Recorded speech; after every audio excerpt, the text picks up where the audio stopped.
It's another Ask Hoggy, and we're going to talk about Rohit Sharma's injuries as well as RCB's slow run rate in the middle order. So let's find out what I've got to say on Hogg's vlog.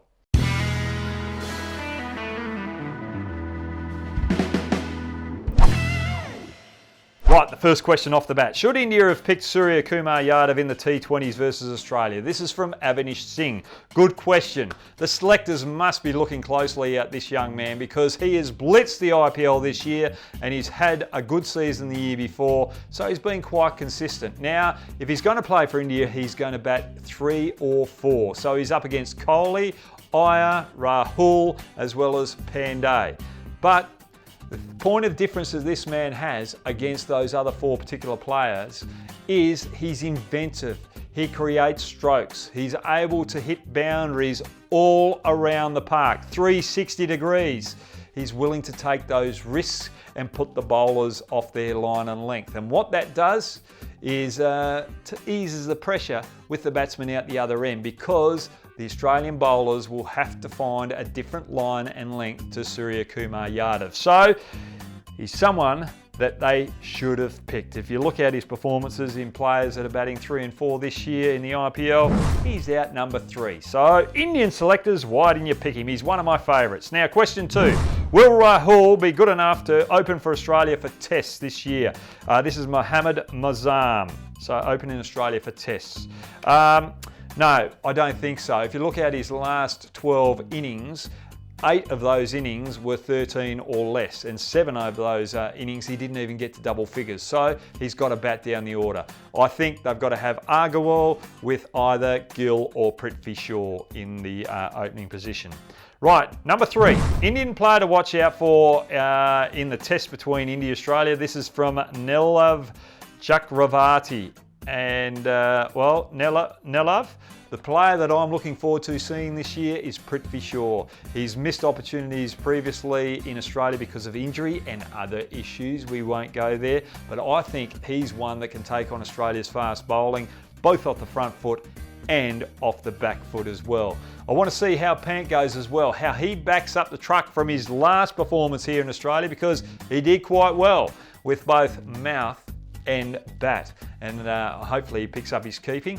And if India are going to do well in this particular series, they need support from Boomer and Shami. So if Umesh Yadav doesn't step up and get the ball to swing, and they've got to go for their other options, well, I'm looking forward to seeing Sunny and Siraj to see how they can step up to international cricket. So those are the 4 players I'm looking for. Good question.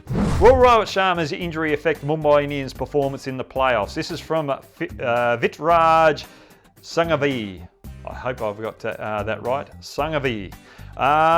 No, I don't think he's going to be missed by this Mumbai Indians team. Yes, he's one of the best, well, if not the best T20 opening batsman going around in world cricket.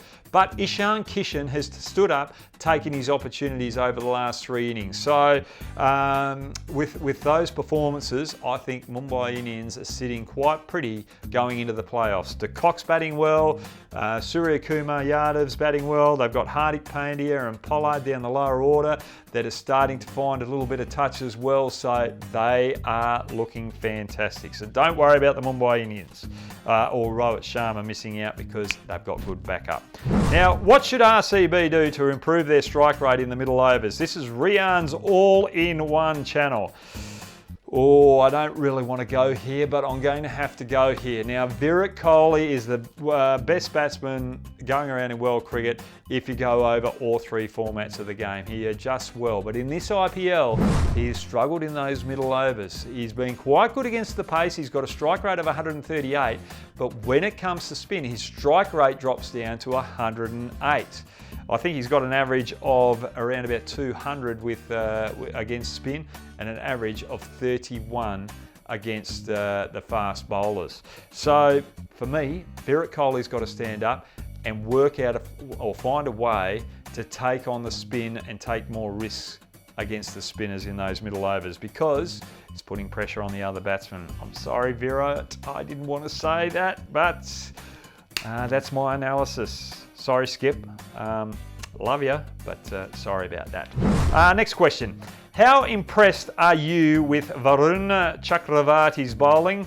Does it justify Kuldeep's exclusion? This is from Tanmoy Chakraborty. Well, he's a mystery spinner. He is bamboozling batsmen throughout this IPL. He has been brilliant. And yes, he's got 15 wickets. He's got a fifer. But the thing I like about this man, if he's not getting wickets, he's keeping pressure on. That strike rate is 7. Now that is very good in an IPL where the wickets have been fairly flat, not conducive to bowlers. He's adapted well, he's got the skills, he's got the variety. Get him over here to Australia and see if he can bamboozle these Australian batsmen on Australian soil. And I think he'll do a good job. I'm looking forward to seeing him in the T20s over here. Now, final question. This is a big one. PUSPA MAHAPATRA.